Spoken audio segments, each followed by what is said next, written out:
So the first thing to always remember about precept is intention. So we cannot unintentionally break precepts. That's not possible. But you can create the Kamma if you are negligent.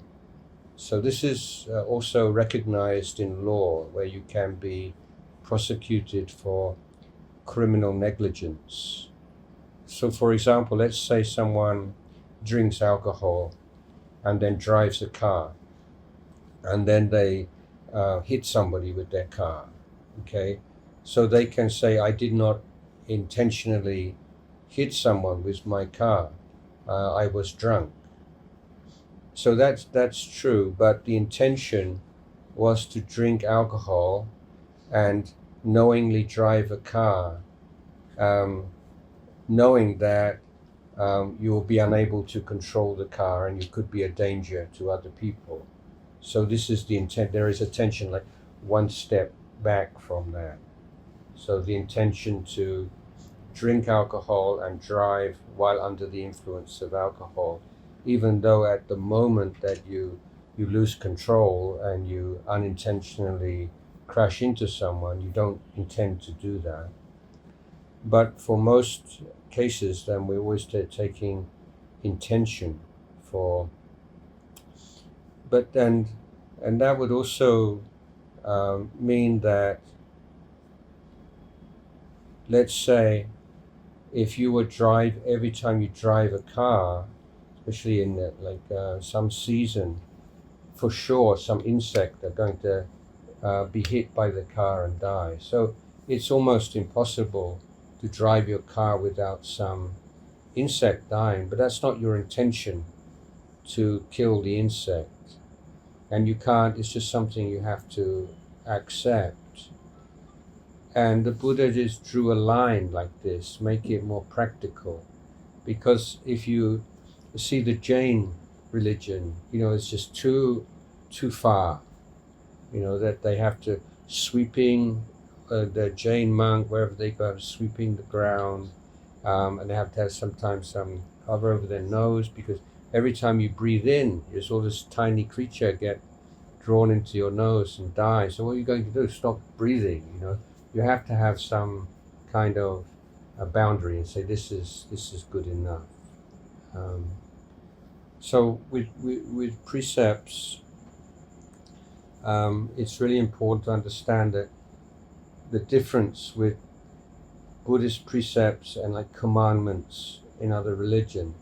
So if you have like Christianity or Islam or one of these religions, people believe there is a God or Allah, and He wants you to live in a certain way and not to do certain things. And if you do those bad things, He will punish you.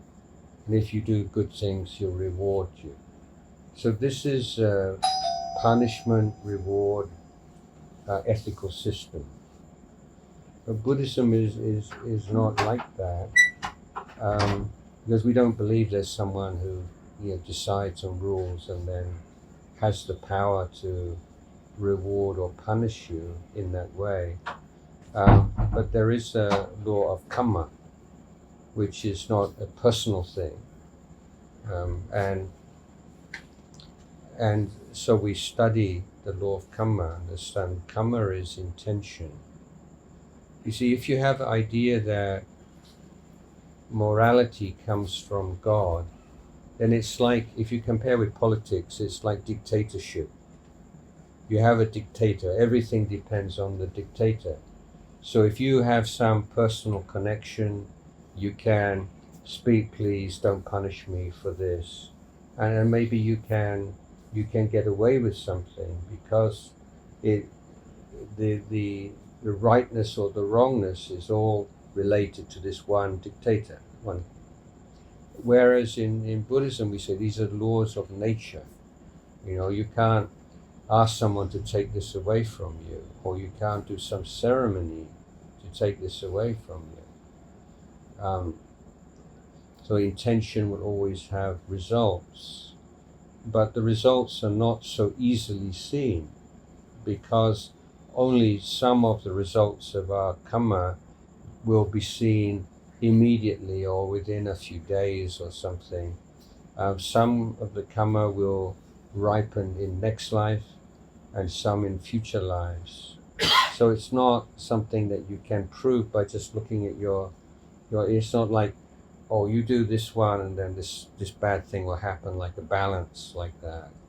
I mean, it's common sense. We can see so many really bad people who lead a long life and they have all the luxuries, and when they're sick they have the best doctors. And so if you're looking for law of Kamma just in one life, then scientifically I think you would have to say, no, I cannot prove that. That doesn't make sense. So with the reward and punishment kind of ethics, we would not call that sila in Buddhism, because the first important feature of Buddhist sila has to be voluntary. Okay, so you want to take these precepts on. This is why in the precept ceremony, always the lay person, please give the precept. It's not the monk is just telling, now I'm going to give you the precept, because it has to come from you. You want to train yourself. And so these are not commandments, these are sikkhapada. And sikkhapada means, sikha means training. Pada is like an element of training. So when you take like the first precept, it says, I undertake the training of my body and speech to refrain from this or refrain from that.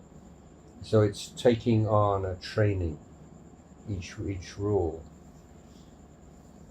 And sila has to be embedded in the threefold training or eightfold path to be sila. So it must begin with wisdom. And wisdom means you see very clearly the suffering that comes from not keeping each of the precepts, and you see the value of keeping each of the precepts. Then you take it on voluntarily. It's not somebody who's going to make you do this. And to keep the precepts, then you need so many of the qualities developed in the samadhi section of the threefold training: mindfulness and patience and contentment and loving kindness. So when you are practicing all these virtues, sila becomes easier. So sometimes people say, oh, you do sila and then afterwards you do samadhi, then afterwards you do panya. No, they are always three there together. It's just that in some areas the sila is like the main one, and the samadhi and panya are support. And in other areas the samadhi is the main one, sila and panya are support, and panya is the main one, and sila, samadhi is the... But all three have to be present for the progress to be made, for sila to be sila. And then there are also some further teachings. For example, the Buddha said, if you keep all your precepts purely, and then you think you are better than someone who does not keep precepts, then your precepts are no longer pure. So it's quite subtle, You think, oh no, I'm special, I'm a pure person, and then you create self and conceit out of that. Then the Buddha says you're a fool if you do that. So repeat your question. Is there something else about that's clear? So the value of keeping precepts, first of all, it's how you create a good, strong, flourishing family or community, because we all have defilements, and so the question is, We all have greed and anger and all these different things. Is it really possible to live together in peace and harmony? How can we do that? And so precepts are, really what help us to do that, because we say, yeah, I sometimes I get angry, even, or maybe especially the people you love the most, you get angry with the most often, and lose your temper. But I cannot, just decide not to be angry anymore. But I will not express that anger. I will not abuse you physically or verbally.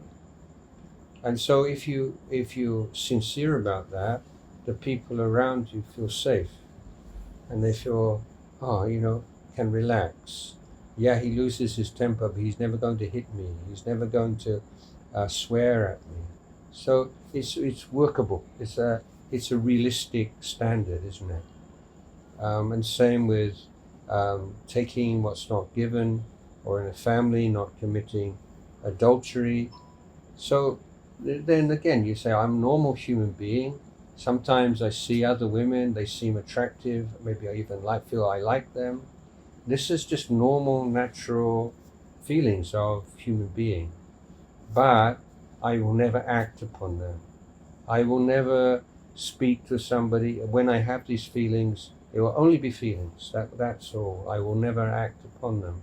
So then your partner feels relaxed, and can feel trust in you, because we can't trust somebody not to have emotion, not to feel attraction, not to feel angry. It's too much to expect. But we can have this standard of conduct and behavior. And so the Buddha said, when we keep the precepts, we give the gift of safety to our loved ones.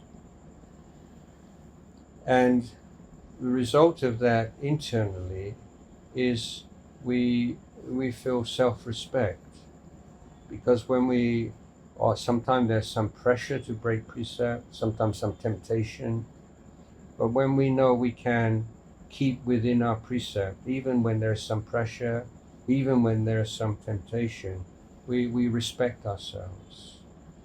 And then when we keep the precept, then all the regret and the remorse and guilt, all these, we just cutting all that out. So this is why it's so supportive of meditation. See, a lot of people who don't keep precepts, their worst fear is being with themselves. That's what they don't want.